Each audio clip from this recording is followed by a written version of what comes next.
이번 주에 신문을 보니까 그 청년들, 요즘 청년들을 7포 세대라고 한대요. 7포 세대 들어보셨어요? 네. 연애 포기, 결혼 포기, 출산 포기, 내 집 마련 포기, 인간관계 포기, 꿈 포기, 뭐 희망 포기. 그러니까 그게 7포예요. 다 포기하는 거죠. 청년들이 뭐 청년 실업 문제도 굉장히 심각하고, 청년들이 월세를 줄이기 위해서 지하 벙커 같은 그런 곳에서 뭐 살고, 토끼굴이라 하더라고요. 그런 데서 살고, 그리고 돈을 안 쓰려고 뭐 유통기한 임박한 그런 쇼핑몰에서 쇼핑을 하고 그렇게 한다고 하는 그런 보도를 제가 봤습니다. 그러니까 청년들의 미래가 어둡다라는 거죠. 여러분들의 미래는 어떠십니까? 여러분은 미래가 밝다라고 생각하세요? 낙관적이십니까? 산탄대로가 열려있다라고 생각하세요? 아니면 별로 안 그런 것 같다는 생각이 드십니까? 저는 제가 언제나 이렇게 젊다고 생각을 했고, 그리고 언제나 미래에 대해서는 낙관적이었었어요. 그리고 꿈과 희망을 놓고 산 적이 제가 없었습니다. 예수 믿고 나서는. 근데 이번 여름에 저희 아내가 자꾸만 저한테 제가 앞으로 일할 시간이 얼마 안 남았다는 걸 자꾸 얘기를 하는 거예요. 여보, 당신 일할 시간 언제 얼마 없어. 뭐 이런 얘기 계속하고, 그러면서 저희의 노후의 삶에 대해서 부정적인 얘기를 한 10번쯤 한 것 같아요. 막 계속 뭐 애들, 여보, 그래야 애들 결혼은 어떻게 시킬 거며, 뭐 이런 얘기 있잖아요. 그러고 뭐 신학교는 곧 문 닫을 것 같은데, 뭐 이런 얘기 막 하고 계속 부정적인 얘기를 하는 거예요. 그러면서 100세 시대에 자기를 어떻게 먹여 살릴 건지 무슨 계획을 말해보라고 자꾸 얘기를 하는 겁니다. 그래서 저는 갑자기 제 미래가 어둡다라는 생각에 빠지게 됐어요. 우리가 현실적으로 미래가 어떻다라고 느끼든지 간에, 또는 실제로 우리의 미래가 어떻든 간에, 저는 오늘 예수님을 믿는 여러분에게 정말 굿뉴스를 전하려고 합니다. 그것은 그리스도인으로서 우리의 미래가 너무도 밝다라는 거예요. 총체적으로 우리가 본다면. 어떤 목사님이 말한 것처럼 예수 믿는 사람들은 이 세상에 사는 모든 사람보다 가장 장래가 촉망되는 사람이라는 거예요. 왜 그런지 아십니까? 그것은 우리가 이 땅, 여기 이 땅과 지금 이 생을 넘어선 미래가 우리에게 있기 때문이에요. 황홀한 미래가 우리를 기다리고 있기 때문입니다. 지난주에 저는, 지지난주죠. 그러니까 그 미래의 한 부분에 대해서 말씀을 드렸어요. 그것은 우리의 몸이, 지금 이 병들고 약한 이 몸이 부활해서 다시는 쇠하지도, 다시는 병들지도, 다시는 죽지도 않는 몸으로 변화된다라는 사실을, 영광스러운 몸이 된다는 것을 말씀을 드렸어요. 그게 우리의 미래의 한 부분입니다. 오늘은 그것을 포함해서 우리의 총체적인 황홀한 미래에 대해서 말씀을 드릴까 합니다. 그 미래가 뭔지 궁금하세요? 그것은 우리가 죽어도 다시 살고 영원히 산다라는 거예요. 영원히 산다는 거예요. 영어로는 이게 forever and ever and ever and ever, 끝도 없이 영원히 산다라는 겁니다. 여러분, 지금 그리고 여기를 넘어선 그런 삶에 대한, 영원한 삶에 대한 생각과 믿음을 갖는 것은 우리 기독교 신앙에 있어서 엄청나게 중요한 것입니다. 왜냐하면 그게 하나님의 관심사이기 때문이에요. 그리고 그게 우리를 영원히 살릴 뿐만 아니라 제대로 살리기 때문입니다. 굉장히 중요해요. 여러분, 기독교 신앙이라는 것은 그저 이 땅에서 조금 더 오래 사는 것, 이 땅에서 조금 더 편하게 사는 것, 뭐 이 땅에서 조금 더 낫게 사는 것, 부하게 사는 것, 심지어는 이 땅에서 조금 더 바르게 사는 것에 대한 것이 아니에요. 기독교 신앙은 영원히 사는 것에 대한 것입니다. 그래서 그리스도인들은 처음부터 이 신앙을 가르쳐 왔고 고백해 왔습니다. 그래서 사도신경도 맨 마지막에 이 신앙을 고백을 하는 거예요. 여러분, 같이 한번 고백합시다. 시작. 나는 영생을 믿습니다. 예전 버전에 보면 영원히 사는 것을 믿사옵나이다. 이렇게 있어요. 영원히 사는 것을 믿사옵나이다. 여러분, 이거 믿으세요? 믿으셔야 됩니다. 만약에 이거를 믿지 않는다면 여러분은 정말 허망한 인생을 살 수밖에 없게 돼 있어요. 여러분의 인생의 끝자락에서 야, 이거였나? 그리고 씁쓸하게 마지막을 맞을 수밖에 없게 돼 있어요. 그러나 만약에 여러분이 이것을 믿는다면 여러분의 미래는 이루 말할 수 없이 밝고 황홀할 것입니다. 그래서 오늘 이 영생에 대한 성경적인 가르침을 좀 살펴보면서 우리의 비전과 우리의 소망을 확고하게 하는 그런 시간이 되기를 바랍니다.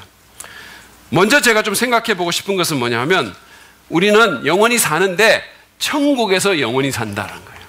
우리는 천국에서 영원히 살 것입니다. 우리 그리스도인들이 영생에 대해서 말을 하면 그것은 그냥 우리가 오래 산다, 길게 그냥 끝없이 산다, 그런 의미가 아니에요. 그리스도인이건 아니건 의인이건 죄인이건 이 땅에 태어난 사람이라면 누구든지 다 영원히 존재합니다. 그러므로 그것은 우리의 소망이 될 수가 없어요. 여러분 제 말을 잘 들으세요. 누구든지 영원히 존재할 것입니다. 우리의 영혼은 결코 죽지 않아요. 이 땅에 태어난 사람은 누구든지 영원히 존재합니다. 문제는 어디에서 어떻게 영원히 존재하느냐는 거예요. 어디서 어떻게 영원히 사느냐 하는 것입니다. 그게 중요한 거예요. 따라서 기독교에서 영원히 산다라는 것을 말을 할 때는 그냥 영원히 길게 끊임없이 존재한다는 그런 의미가 아니라 그리스도인의 본향인 천국에서 우리가 영원히 산다라는 거예요. 여러분 생각해 보십시오. 그냥 길게 끝없이 사는 것은 전혀 소망이 아니고 어쩌면 악몽이 될 수도 있어요. 지옥에서 영원히 사는 것을 누가 바라겠습니까? 심지어 이 땅에서 그냥 지금의 삶이 계속 지속되는 것은 그것조차도 대부분의 사람들에게는 결코 바람직한 게 아닐 것 같아요. 때로는 악몽일 수도 있어요. 저는 지금 제가 사는 그 삶이 영원히 지속되면 어떨까라는 것에 대해서 생각해 봤어요. 여름이 되면 열대야에 시달리면서 에어컨 한번 틀자고 애언하고, 그러면 아내는 돈이 없는데 어떻게 그러냐고 그렇게 말하고, 그래서 결국은 못 트는 그런 삶. 저녁 먹고 아이스크림이 너무 땡기는데 요요 현상 때문에 겁이 나가지고 입맛만 다시고 있다가 딸내미 먹는 거 보고 너무너무 부러워하다가 결국은 참지 못하고 냉장고에서 하나 꺼내서 먹고는 기분 더러워지는, 죄책감에 시달리는 그런 삶.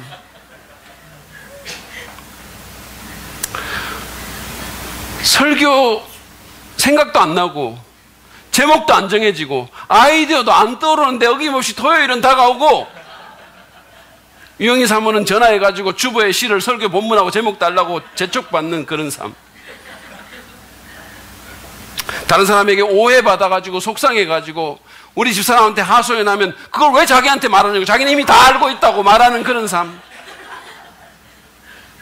그런 삶이 끊임없이 지속되는 것, 여러분 좋으세요? 저는 그런 삶을 영원히 살고 싶은 생각이 없어요. 남북 간의 전쟁, 층간 소음, 보복 운전, 정치적인 갈등, 경제적인 스트레스, 그런 삶을 영원히 사는 것이 어떻게 우리의 소망이 될 수 있겠어요? 우리가 바라는 것은 우리가 살되 참으로 저주가 풀리고 죄와 고통과 죽음이 사라진 천국에서 영원히 사는 거예요. 여러분 천국이 어떤 것인지 아십니까? 김밥 천국이 아니에요. 우리나라 사람들이 요즘 이런 것 때문에 너무 천국을 우습게 생각하는 거예요. 무슨 알바 천국, 무슨 원룸 천국, 김밥 천국, 무슨 빨래 천국, 그런 천국이 아니에요. 천국은 우리가 무엇을 상상하건 그 이상을 보게 될 것이라는 말이 딱 들어맞는 그런 곳입니다. 우리의 생각을 초월하는 곳이에요. 이 세상은 사실은 좋은 것 같아도 가보면 그렇게 그렇지 않은 것들이 많은 것 같아요. 저는 대학 시절에 미국을 너무 동경해가지고 계속 유학 가고 싶었고, 그래서 결국은 그 유학의 꿈을 이뤘거든요. 제가 뉴욕의 공항에 내려가지고 차를 타고, 약간 저녁이었는데 무슨 뉴욕에 무슨 브릿지를 건너는데 이거 서울이랑 별 그렇게 차이 없다는 생각이 너무 이렇게 실망이 되는 거예요. 정말로 동경했었는데. 그러니까 저만 그런 게 아닌가. 제가 책을 읽어보니까 소설가인 공지영 씨도 파리 가가지고 처음 가가지고 너무 동경했는데 들어보니까 서울이나 같은 거 쓰레기 넘쳐나고 무슨 백화점 있고 뭐 같은 거예요. 그러니까 그 사람이 교민한테 아니 우리가 영화에서도 보고 소설에서도 읽은 그 파리가 어디 있냐고 물으니까 그 교민이 그 파리가 이 파리라고 이렇게 말했다는 거 아니에요. 그러니까 지금 우리 세상은 좋은 것 같아도 결국은 그냥 우리 상상의 레인지 안에 있는 거예요. 별거 없는 거예요. 그러나 천국은 그 모든 것을 뛰어넘는 겁니다. 우리가 한 번도 경험하지 못했던, 우리가 생각조차 하지 못했던 그런 곳이에요. 요한은 새하늘과 새 땅이 정말 우리가 한 번도 꿈꾸지조차 못했던 완전히 새로운 것이라고 말을 하면서 그 중심 도시인 새 예루살렘을 이렇게 묘사를 합니다. 계시록 21장 2절이에요. 보시죠. 나는 또 거룩한 도성 새 예루살렘이 남편을 위하여 단장한 신부와 같이 차리고, 상상력을 한번 발휘해 보세요. 남편을 위해서 단장한 신부 같은 도시. 저는 어떤 결혼식에 가가지고 실제로 제가 아는 신부인데 그 신부 때문에 갔는데 그 신부를 보고는 지나쳤어요. 왜냐하면 화장을 해가지고 못 알아본 거예요. 제가. 너무 아름다워진 거예요. 남편을 위해서 단장한 신부 같은 도시가 하나님께로부터 하늘에서 내려오는 것을 보았다 그랬어요. 이 지상에 기원이 있는 도시가 아니라 하나님에게 기원을 두는 놀라운 도시가, 우리의 상상을 초월하는 도시가 우리 앞에 있게 될 거라는 거예요. 11절 말씀도 한번 보시죠. 그 도성은, 이 예루살렘 도시라는 이 도시는 하나님의 영광에 쌓였고 그 빛은 지극히 귀한 보석과 같고 수정처럼 맑은 벽옥과 같았습니다. 그래서 요한은 어떻게 표현할 말이 없어가지고, 이걸 어떻게 표현을 못해가지고 계속해서 뭐뭐 같고 뭐뭐 같고 신부 같고 보석 같고 무슨 벽옥 같고 계속 그렇게 얘기를 하는 거예요. 인간의 언어로 표현이 불가능한 곳입니다. 그런 곳에서 우리는 영원히 살게 될 것입니다.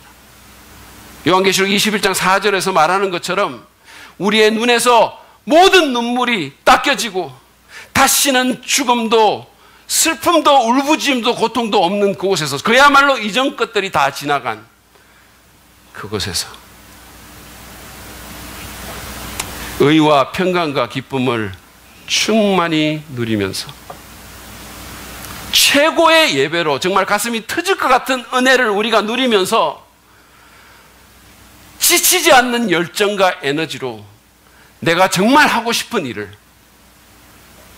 내가 그것을 위해서 지어진 그 일을 내가 계속해서 하면서 사는, 그게 바로 천국이에요. 여러분 기대가 되십니까? 기대가 돼야 돼요. 요즘 우리처럼, 이 대한민국 사회처럼 좀 살만한 곳에 사는 그런 그리스도인들은, 그런 그리스도인들의 비극은 천국에 대해서 더 이상 생각하지 않는다는 거예요.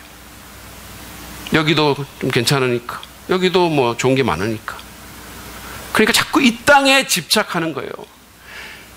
예수 믿는다는 그리스도인들조차도 여기서 조금 더 누리려고 하고, 조금 더 편하려고 하고, 조금 더 잘 먹고 잘 입고 잘 살려고 하는 거예요. 모든 것의 초점이 지금 여기에 있는 겁니다. 그러니 우리에게 힘이 없는 거예요. 그러니 세상 사람들하고 별로 다를 바가 없는 겁니다. 여러분, 그러나 기억하십시오. 이 땅의 모든 것들은, 그것이 아무리 대단한 것처럼 보일다 할지라도 이 땅의 모든 것들은 결국은 다 지나가고 말 것들입니다. 언제 그랬나 싶게 모든 것은 끝날 거예요. 제가 퀴즈 하나를 낼까요? 여러분, 이 세상에서 가장 빠른 새가 무슨 새일까요? 예. 뭐라고요? 맞히신 분들은 사랑 ING의 대표인 우리 문현숙 사모에게 공짜 커피 한번 주문해 보세요. 어떻게 하는지. 정말로 눈 깜짝할 새 모든 것들이 지나가게 될 거예요. 만약에 우리가 이곳만 바라보면서 살다가 마치 이게 모든 것인 양 여기에 모든 관심을 집중하고 여기에 모든 에너지를 쏟고 살다가 정말 눈 깜짝할 새 그 모든 것들이 다 지나가고 그야말로 일장춘몽과 같은 그 삶의 끝자락에 선다면 얼마나 허망하겠어요, 우리 인생. 우리는 천국에 대한 소망을 회복해야 됩니다. 거기가 우리의 참 고향이에요. 거기가 우리가 진짜 있어야 할 곳입니다. 거기가 정말로 우리가 오래 살 곳이에요. 여기가 아니에요. 거기서 살 준비가 안 된 사람은 여기서도 제대로 못 삽니다. 천국을 소망하십시오.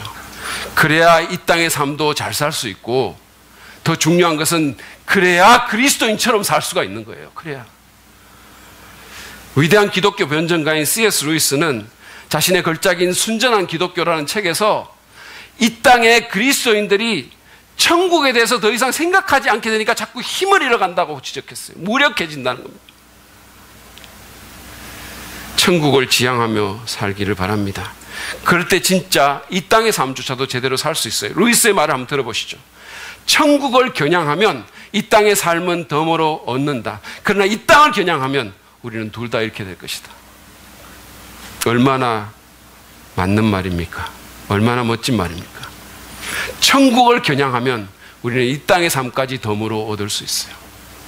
그렇지만 이 땅을 겨냥하면 둘 다 이럴 것입니다.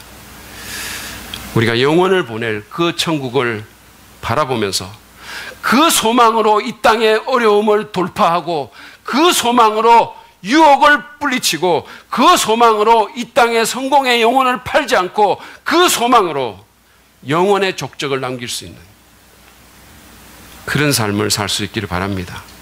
여러분 기억하십시오. 우리는 천국에서 영원히 삽니다. 근데 그게 다가 아니에요. 우리는 천국에서 영원히 살 뿐만 아니라 우리 주님과 함께 영원히 살 것입니다. 나를 너무너무, 여러분을 너무너무 좋아하시고 정말로 그 누구보다도 열렬히 사랑하시는, 그리고 우리의 모든 갈망을 아시고 채울 수 있는 그 주님과 영원을 보내게 될 것입니다. 성경은 우리가 천국에 이르면 주님과 함께 살 것이라고 분명하게 말하고 있어요. 고린도서 5장 8절에 있는 바울의 고백이 그 한 예입니다. 한번 보시죠. 우리는 마음이 든든합니다. 우리는 차라리 몸을 떠나서 주님과 함께 살기를 바랍니다. 그랬어요.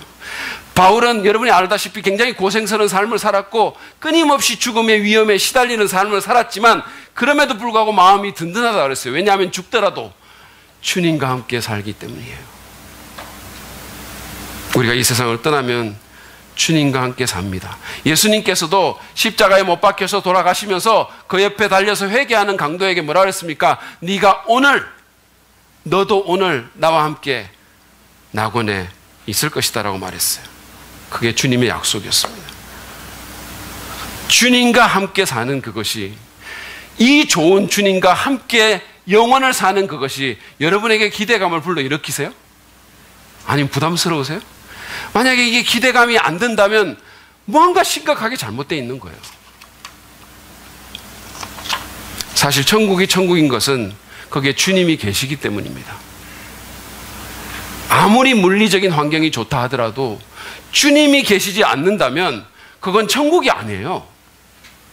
러시아의 문호인 도스토옙스키가 지적한 것처럼 지옥이라 할지라도 거기에 주님이 계시면 그것은 더 이상 지옥이 아니고 천국이에요. 장소나 환경이 문제가 아닙니다. 누가 거기에 있는가가 더 큰 문제예요. 저희 딸내미가 이번 방학 때 이제 한국에 와가지고 지난 1년 동안 외국에서 이렇게 혼자 이렇게 살고 공부한 그 1년 동안에 그 얘기를 좀 하면서 우리가 몰랐던 얘기를 하나 해줬어요. 그래서 뭐냐면 잠을 자면서 기숙사 그 침대에 이렇게 혼자 들어 누워가지고 울면서 많이 잤다는 거예요. 여러 날을 굉장히 많이 울면서 이렇게 잠을 잔 날이 많았다는 얘기를 저희들한테 했어요. 그 엄마한테 했어요. 제가 그 말을 듣고 가서 마음이 너무 짠했어요. 그 정겨운 고향이, 아니 고향의 사람들이 너무 그리웠던 거예요. 사실 여러분 물리적인 환경으로만 따지면 미국이 한국보다 낫죠. 뭐 훨씬 쾌적하고 정말로 넓고 뭐 어디를 가든지 에어컨 나오고 뭐 히터 빵빵하고 그렇잖아요. 뭐 학교도 훨씬 더 학사 프로그램도 괜찮고 뭐 도서관 최고 수준이고 너무 좋죠. 아름답고 크고. 근데 그 모든 것보다 중요한 것이 사람들이었다는 거예요. 저는 그 얘기를 듣고 가슴이 미어졌어요. 그 어린 것이 엄마 아빠가 얼마나 그리웠으면 그 많은 밤을 그렇게 울면서 혼자 잤을까, 그 생각하니까 가슴이 미어지는 거예요. 그래서 제가 그 얘기를 듣고 우리 집사람하고 같이 이제부터는 네가 잠자기 전에 매일 전화를 해주겠다고 하니까 그러지 말라고, 절대 그러지 말라고, 그럴 것까지 없다고, 꼭 엄마 아빠 때문에 그런 것만 아니라고, 그렇게 얘기를 해가지고 김이 확 빠졌어요. 근데 어쨌든 제 요점은 뭐냐면, 사랑하는 누군가가 있느냐 하는 것이 물리적인 환경보다 훨씬 더 중요하다는 거예요. 사실은 사랑하는 누군가가 있지 않으면 물리적인 환경 그 자체는 별 의미가 없습니다. 여러분 기억하십시오. 천국이 좋지만 그 천국에는 우리를 위해서 죽을 만큼 우리를 사랑하신 주님이 거기 계시는 거예요. 우리의 모든 것을 알고 계시면서도 내 모든 위선과 내 모든 더러운 것들을 아시면서도 여전히 끊임없이 맹렬하게 사랑하시는 주님이 거기 계시는 거예요. 그냥 한번 바라보기만 해도 내 모든 갈망이 채워질 수 있는 주님이 거기에 계시는 겁니다. 모든 이름 위에 뛰어나신 분, 만왕의 왕이요 만주의 주가 되신 어떤 사람보다 더 매력적인 분이, 내 사랑이 거기에 계시는 겁니다. 그리고 우리는 그 주님과 영원을 함께 보낼 것입니다. 그분이 우리의 눈물을 닦아주실 것입니다. 그분이 만물을 새롭게 하시며 내 심령을 새롭게 할 것입니다. 그분이 생명수 샘물로 내 영혼의 갈망을 만족하게 하실 것입니다. 우리는 그분 품 안에서 마침내 완전한 쉼을 경험하게 될 것입니다. 더 이상 죄책감이나 염려나 두려움이나 스트레스에 시달리지 않을 것입니다. 더 이상 완전한 사랑의 환상에 목말라 하지 않을 것입니다. 마침내 온전히 나 자신이 될 수 있을 것입니다. 더 이상 자신이 아닌 어떤 사람처럼 굴려고 한다거나 또는 어떤 다른 사람들에게 좋은 평가를 받고 싶어서 애써 노력하지 않아도 될 것입니다. 그분의 품 안에서 우리는 마침내 완벽한 자유를 경험하게 될 것입니다. 우리가 그토록 갈구했지만 얻지 못했던 완전한 사랑을 거기서 경험하게 될 것입니다. 그것이 주님과 함께 영원을 살아가는 우리의 미래입니다. 우리 모두의 미래예요. 그 좋으신 주님과 영원히 살기 위해서 여러분 그 주님과 지금부터 관계를 개발하십시오. 기도와 말씀으로 그분과 소통하고 조용한 시간을 함께 보냄으로써 친밀해 주십시오. 그때 좋으신 분이 지금도 좋아야 되는 거 아니겠어요?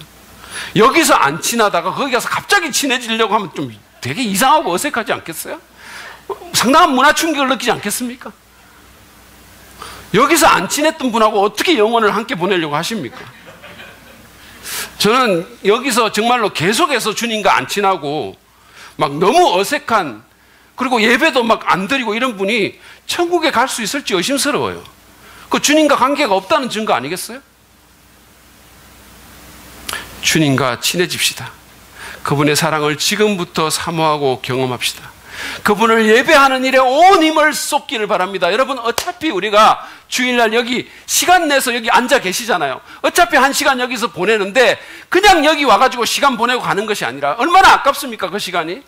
어차피 여기 왔는데 정말 한번 예배 드리는 것처럼 한번 드려보지 않겠습니까? 정말 마음 열고 우리 주님에 대해서 집중하고 생각하고 1시간 여기 앉아 있는데 그동안도 딴 생각하고 왔다 갔다 하고 무슨 잡생각한다면 얼마나 안타까운 시간입니까 이게. 주님을 예배하는 일에 온 힘을 쏟기 바랍니다. 그것이 여기서 천국을 조금이라도 누리는 길이라고 저는 생각해요. 그리고 그것이 우리가 천국에 갔을 때 우리의 기쁨을 더 넘치게 하고 우리의 영혼을 참으로 풍성하게 만들 것입니다. 제가 전에도 한번 이 찬송가를 소개해드렸지만 중세의 수도자인 클레로보의 베르나르라는 사람이 구주를 생각만 해도 그 찬송을 썼잖아요. 구주를 생각만 해도 내 마음이 좋거든. 그 얼굴 배울 때 얼마나 좋으랴. 여러분, 그분이 오죽했으면 이런 찬송을 썼겠어요? 주님을 생각만 해도 너무 좋은 거야. 그러니까 그 얼굴 볼 때는 얼마나 더 좋겠냐 이거예요. 그러니까 우리가 주님과 친해져서 정말 생각만 해도 너무 마음이 좋은 그런 상태가 되기를 바랍니다. 그래야 후일 그분의 얼굴을 직접 배울 때 그 회오가 정말로 가슴이 터질 것 같이 기쁘고 감격스럽지 않겠습니까? 그럼 우리의 영원한 삶도 그만큼 더 충만해질 것이라고 믿습니다. 우리는 주님과 천국에서 영원을 보냅니다. 제가 마지막으로 나누고 싶은 말씀은 이거예요. 우리는 예수 그리스도를 믿음으로써 영원히 살 수 있습니다. 지금까지 제 말씀을 이렇게 듣고 진지하게 들으신 분들은 정말로 그 천국과 영생에 대한 사모가 있지 않으세요? 예? 제발 좀 있다고 이렇게 말해주세요. 있으셔야 돼요. 근데 사실은 영생에 대한 것은, 이 영원히 사는 것에 대한 것은 우리 믿는 사람뿐만 아니라 많은 사람들이 그걸 바래요. 제가 그 예전에 이 Fame이라는 영화가 있었는데 그 노래도 있었겠는데 거기 보면 그 후렴이 뭐냐면 I want to live forever라는 게 나와요. 내가 영원히 살고 싶다고. 왜냐하면 사실 이렇게 생각해 보면 우리 인간의 삶 속에서 영원이라는 게 없거든요. 우리는 다 한시적인 존재고 그냥 뭐 우리 우정 영원히 변치 말자 그래도 금방 2년 있으면 변하고 뭐 우리 영원 없잖아요. 그런데 그러고 우리가 영원히 살지도 못하고 금방 몇십 년 살다가 가는데도 끊임없이 우리는 영원을 얘기를 해요. 왜냐하면 하나님께서 솔로몬이 말한 것처럼 우리 안에 영원을 사모하는 마음을 심어주셨기 때문이에요. 그래서 사람들이 영원을 바랍니다. 여러분, 영원히 사는 것을 많은 사람들이 바라는 거예요. 고대 역사를 한번 보십시오. 이 이집트에 보면 왕들이 시신이 부패하지 않도록 미이라를 만들고 거대한 피라밋을 지어가지고 영생을 꾀했던 거예요. 중국에서도 그 중국 땅을 처음으로 통일한 시황제 있죠. 진시황. 그 사람이 왕이 되자마자 그 70만 명의 사람들을 동원해가지고 능을 만들었대요. 그래가지고 땅을 깊이 팔고는 거기다가 지상의 궁전과 간청과 온갖 좋은 것들, 귀한 물건들 다 옮겨가지고 70만 명이 그 능을 파는 일을 했다는 거예요. 그래서 요즘에 그 병마용갱이라고 이 사람들 가서 유원지 있는데 거기 보면 이 진시황이 만든 거예요. 이 엄청난 이 점토 인형, 병마 인형을 만들어가지고 자기를 호위하게 이렇게 했던 거예요. 그러니까 설사 죽더라도 왕으로 영원히 호령하고 싶다는 그 의사를 여기서 드러낸 거예요. 그리고는 나중에 어떻게 했습니까? 불로초를 구하기 위해 가지고 온 사방에 사신을 보내고 심지어는 조선에까지 사람을 보냈다 그래요. 제주도 서귀포까지 사람을 보냈다 그래요. 근데 49살에 죽었죠. 사람들이 영원을 사모하는 거예요. 근데 그게 옛날 사람들만 그렇게 하는 게 아니라 요즘 사람들도 그렇게 하는 겁니다. 최근에 제가 보도를 보니까 미국 같은 데서는 이 의학 기술이 우리가 점점 발달을 하니까 그 발달된 의학 기술을 이제는 기대하면서 사람들이 어떻게 하냐면 자기가 죽으면 시신을 냉동을 시키는 거예요. 그래가지고 언젠가 이제 다시 살아나기를 원하는 거죠. 그래가지고 무슨 액화 질소에다가 냉동을 시키는데 이게 영하 196도의 액체 질소에다가 시신을 냉동을 시키는 거예요. 피를 다 빼고. 그래서 나중에 의학이 발달하면 이제 살아나려고. 한번 해보고 싶으세요? 근데 여러분, 이게 문제는 비용이 좀 든다는 겁니다. 전신 냉동은 우리 돈으로 1억 8천만 원 정도예요. 그리고 그게 돈이 안 되시는 분은 머리만 하시면 되는데 한 9천만 원 정도 됩니다. 뭐 그 껌값이시죠, 그렇죠? 그렇잖아요. 우리는 보통 병원 갈 때 한 번에 그런 거 쓰지 뭐. 그것도 안 쓰면 병원 아니고 보건소 가는 거지 뭐. 농담이고. 근데 어쨌든 사람들이, 저는 이게 이해가 안 되는데 놀랍게도 적지 않은 사람들이 이런 일을, 이 큰 돈을 들여가지고 이걸 하는 거예요. 영생을 얻기 위해서요. 근데 여러분, 그런 방법으로 영생을 얻을 수 있을까요? 이때까지 그 누구도 영생을 구했던 그 누구도 영생을 얻지 못했고 앞으로도 그럴 겁니다. 여러분, 영생을 얻을 수 있는 유일한 길은 길이요 진리요 생명 되신 예수 그리스도를 믿는 일이에요. 성경 중에 가장 유명한 구절이고 전체 성경을 한 구절로 요약했다는 평가를 듣는 요한복음 3장 16절을 보면 예수님이 직접 하신 말씀이 나와요. 같이 읽겠습니다. 보시죠. 시작. 하나님께서 세상을 외아들을 주셨으니 이는 그를 믿는 사람마다 멸망하지 않고 네, 여러분 보셨어요? 하나님께서 우리 각 사람을 너무 사랑하셨기 때문에 더러운 죄로 인해서 거룩한 하나님으로부터 분리될 수밖에 없고 멸망할 수밖에 없는 우리를 위해서 독생자 예수 그리스도를 주셨다는 거예요. 우리를 살리기 위해서 십자가에 그분을 내어주셨다는 겁니다. 그래서 그분이 우리가 지불해야 될 값을 지불하셨고 우리가 죽어야 될 죽음을 그분이 대신 죽으셔서 그분의 삶을 우리로 살게 해주신다라는 거예요. 우리가 해야 될 일은 날 위해 죽으신 그 예수 그리스도를 나의 주님으로 구주로 믿는 겁니다. 그러면 우리는 살 수 있어요. 영원히 살 수 있습니다. 여러분 누구든 상관이 없어요. 아무리 죄가 많든 아무리 과거가 복잡하든 아무리 무슨 종교적인 어떤 배경이 없든 있든 상관없어요. 아무리 무식하든 아무리 난잡한 삶을 살았든 누구든지 진심으로 믿기만 하면 하나님은 그에게 영생을 선물로 주실 것입니다. 여러분 영생은 우리가 우리의 힘이나 권력이나 우리의 돈으로 살 수 있는 게 아니에요. 절대로 못합니다. 영생은 하나님께서 우리에게 주시는 은혜의 선물이에요. 여러분 생각해 보십시오. 정말로 이 땅에서 귀중한 것들 사실은 돈으로 잘 못 사요. 공기를 돈으로 삽니까? 여러분 자녀를 돈으로 사셨어요? 이 멋진 자연세계를 우리가 돈으로 사고 누립니까? 다 선물이에요. 아니 지금 여러분이 누리고 계신 그 생명도 하나님이 선물로 주신 거예요. 그것처럼 영원한 생명도 선물로 받는 거예요. 그것은 너무 비싸서 어떤 부자도 살 수 없어요. 그래서 하나님은 직접 비용을 들여서 모든 것을 다 준비하시고 이제 그것을 우리에게 그냥 선물로 그냥 완전히 그냥 주시는 거예요. 여러분 큰 선물 받아본 적 있으세요? 저는 있어요.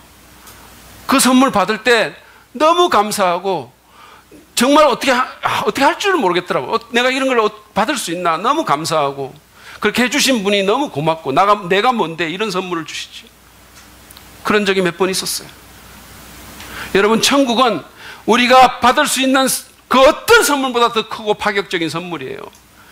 이 서정인 목사님이 쓴 고맙다라는 책에 보면 그분이 그 골수를 이렇게 빼가지고 어린아이 여자아이한테 이렇게 이식해주는 그게 나와요. 모르는 애입니다. 근데 두 번이나 막 뼈에 구멍을 뚫어가지고 두 번이나 이렇게 해주니까 그 어머니가 눈물을 흘리면서 얼마나 감사해하고 그러면서 결국은 그 어머니도 예수 믿었다는 거 아니에요? 너무 감사하니까. 여러분 그것보다 더 귀한 선물이 어디 있겠어요? 자기 자녀에게 생명을 선물로 준 거예요. 근데 하나님께서 우리에게 영원한 생명을 선물로 그냥 주시는 거예요. 얼마나 감사합니까? 이것보다 더 큰 선물은 저는 없다고 생각합니다. 그러므로 예수 그리스도를 자신의 구주로 믿지 않는 분이 여기 계신다면 지금 마음을 열고 믿으시기를 간절히 제가 부탁드립니다. 기독교 믿음이라는 것은 그냥 내가 교회 나오는 게 아니라 그냥 무슨 십계명 지키는 게 아니라 내 행위를 의지하는 게 아니라 또는 내가 믿고 싶은 걸 믿는 게 아니라 하나님께서 나를 위해서 하신 일을 믿는 게 기독교 믿음이에요.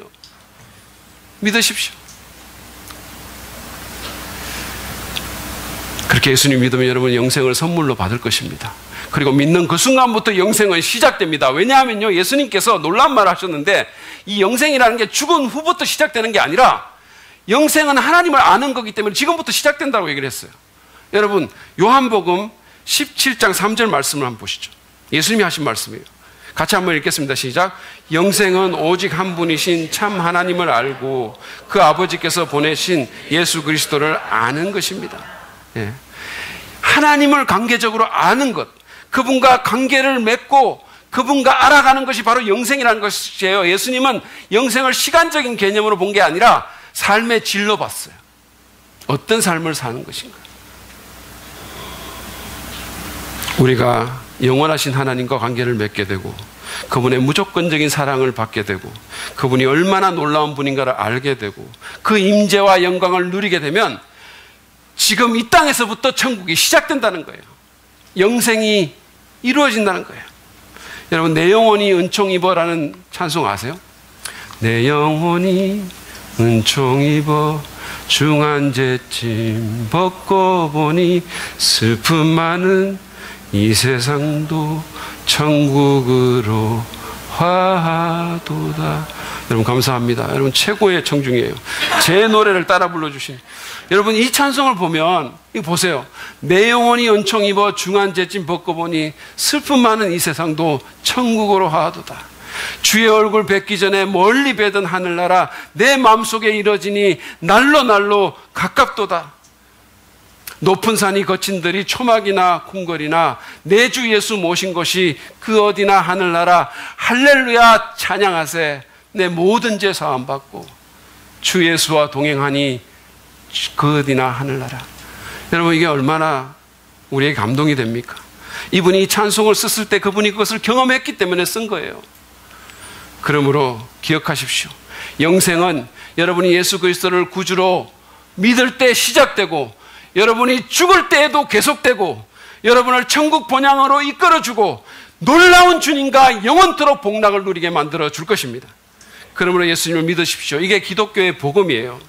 제가 이미 말씀드렸지만 기독교는 그저 이 땅에서 조금 더 편하게, 조금 더 오래, 조금 더 잘 살려고 하는 것이 아닙니다. 기독교는 영원한 삶에 대한 거예요. 어차피 이 땅의 삶은 다 지나가는 것이고 찰나에 불과한 겁니다. 여러분 그런 적 없으세요? 이것만 가지면 행복할 텐데. 근데 그거 가져보니까 어떻던가요? 그거 가지고 나면 또 다른 게 갖고 싶어요. 무슨 만족이 있겠습니까? 솔로몬은 인생이 줄 수 있는 모든 것을 다 가진 사람이에요. 술과 부와 명성과 무슨 섹스와 학문과 책과 권력과 군대와 모든 것을 가지고 모든 것을 누렸지만 결론적으로 그가 말한 것은 헛되고 헛되니 모든 것이 헛되다 그랬어요. 이 땅의 가장 위대한 업적조차도 바람을 잡으려는 것처럼 허무한 일에 불과하다고 그가 한탄했습니다. 여러분, 이 생의 그 덧없음에 답하려 하는 것이 기독교 신앙이에요. 이 생의 삶을 조금 높이려는 게 아니고 이 생의 그 덧없음에 답하려 하는 것이 기독교 신앙이고 그 해답은 예수 믿고 영생 얻는 겁니다. 그러므로 제가 간곡히 부탁합니다. 혹시 이 가운데 아직도 예수 그리스도를 믿지 않는 분이 있으면 제발 예수님 믿으세요. 제 평생 소원이에요. 정말입니다. 믿으시기 바랍니다. 그리고 이미 예수님 믿고 영생을 선물로 받으신 분들은 주님을 더 알아가면서 여기서부터 그 영생을 누리실 뿐만 아니라 누군가에게 예수 십자가의 복음을 전해주십시오. 그 사랑을 나눠주세요. 그래서 그들도 영생을 얻을 수 있도록 도와주시기 바랍니다. 저는 기독교인으로서 우리가 누군가에게 베풀 수 있는 최고의 친절과 사랑은 그에게 복음 전해주는 거예요. 영생의 복음을 전해주는 거예요. 나만 영생 누리고 나만 천국 가는 게 아니라 여러분이 사랑하는 자녀들 천국 가야 될 거 아니겠어요? 그들도 영생 누려야 될 거 아닙니까? 여러분의 이웃들 같이 가야 될 거 아니겠어요? 그런 우리가 되기를 바랍니다. 지금부터 기도하십시오. 그리고 그 일을 돕기 위해서 우리 교회도 10월 24일, 25일에 사랑 빚는 데이라는 전도 축제를 할 것입니다. 여러분 기도하시고 여러분이 사랑하는 분들 좀 모시고 오세요. 그날이 그에게 영생의 시작이 될지 어떻게 알겠습니까? 미국의 여류 시인인 에밀리 디컨스는 그 시에서 이렇게 말했어요. 한 가슴의 깨어짐을 막을 수만 있다면, 한 생명의 아픔을 덜어주고 고통 하나를 식혀줄 수 있다면 내 삶은 진정 헛되지 않아요. 만약에 그 삶이 그렇게 헛되지 않다면 한 사람을 영원히 사는 길로 인도하는 삶의 가치는 얼마나 되겠습니까? 얼마나 의미 있는 인생이 되겠어요. 그런 복된 삶을 사시는 여러분이 되시기를 간절히 바랍니다. 제가 지난주에 제 모교인 달라스 신학대학원의 그 신입생 오리엔테이션 사진을 좀 봤어요. 그러니까 이제 지금 신학기 아닙니까? 이제 미국에서는 지금이 새로 시작하는 학기인데, 그러니까 수많은 이제 신입생들이 꿈에 부풀어가지고 교정을 왔다 갔다 하는 그런 사진들, 막 그 흥분한 얼굴로 막 들뜬 표정으로 학교에 대해서 소개받는 그 사진들을 제가 본 거예요. 그래서 그 옛날에 제가 떠올랐어요. 내게도 저런 때가 있었는데 벌써 28년의 세월이 흘렀구나. 그런 자각이 오는 거예요. 근데 별로 한 것도 없이. 그때는 정말로 꿈이 컸었는데, 정말로 기대감으로 가득 찼었는데 별로 해놓은 것도 없이 그렇게 긴 세월이 흘러버리고, 그리고 앞으로 일할 날은 별로 안 많다고 우리 집사람 계속 말하고 있고, 그러니까 살짝 낙심이 되는 거예요. 근데 우연히 제가 저희 학교의 총장을 지냈던 찰스 스윈돌 목사님의 게시물을 우연히 보게 됐어요. 근데 거기에 뭐라고 적혀 있냐면 이렇게 적혀 있어요. 믿는 자의 삶에 대해서 정말 좋은 것이 뭔지 아는가? 우리는 그 어떤 가능한 지상의 삶보다 훨씬 더 위대한 미래를 가지고 있다는 것이다. 그리고 놀랍게도 그 미래는 영원하다는 것이다. 이 글이 거기에 있는 거예요. 제가 이거를 보고 마치 하나님께서 제게 말씀하시는 것 같았어요. 정말로 그 순간에. 여러분이 정말로 이 땅에서 꿈꾸고 부러워하는 삶이 어떤 삶입니까? 그 어떤 가능한 이생의 삶보다도 더 위대한 삶이 여러분을 기다리고 있습니다. 더 위대한 미래가 여러분을 기다리고 있어요. 그리고 그것은 영원합니다. 제가 그 글을 읽고 힘을 얻었어요. 그리고 소망을 회복했습니다. 그 주님이 내 주님이면 뭐든지 할 수 있다는 생각이 들었어요. 그리고 영원한 미래의 관점에서 내 삶을 다시 볼 수 있게 됐습니다. 여러분 앞에 지금 어떤 미래가 있는지 저는 잘 모릅니다. 그러나 제가 한 가지 아는 것은, 만약에 여러분이 예수 그리스도를 믿는 자라면 여러분 앞에서는 그 어떤 가능한 지상의 삶보다 더 위대한 미래가 놓여 있다는 거예요. 그리고 그 미래를 만드실 그 주님이 여러분과 함께 하신다는 겁니다. 여러분은 그 놀라운 존재인 주님과 영원토록 천국에서 살게 될 것입니다. 완전한 사랑을 받으면서, 완전한 자유를 누리면서, 날마다 은혜 받고 날마다 심하다 성령 충만해서 가슴이 터질 것 같은 느낌을 가지면서 정말로 하고 싶은 일을 하면서 완전히 만족한 삶을 살게 될 것입니다. 영원토록 말이에요. 그것이 여러분의, 저의 미래입니다. 그러므로 그 미래를 바라보고, 그 미래를 소망하고, 맹렬히 간절히 소망하고, 그리고 지금부터 예수 안에서 그 미래를 조금이라도 맛보고, 그 미래의 비전으로 어려움을 이기고, 그 놀라운 미래, 그 황홀한 미래를 선물로 주신 주님을 계속해서 흔들림 없이 섬기고, 주님께서 가셨던 그 길을 가다가 그 영광의 주님을 만나는 우리 모두가 되기를 주의 이름으로 축복합니다. 아멘. 이 시간 우리가 오늘 이 말씀을 다시 한번 생각하며 주님 앞에 나가겠습니다. 여러분,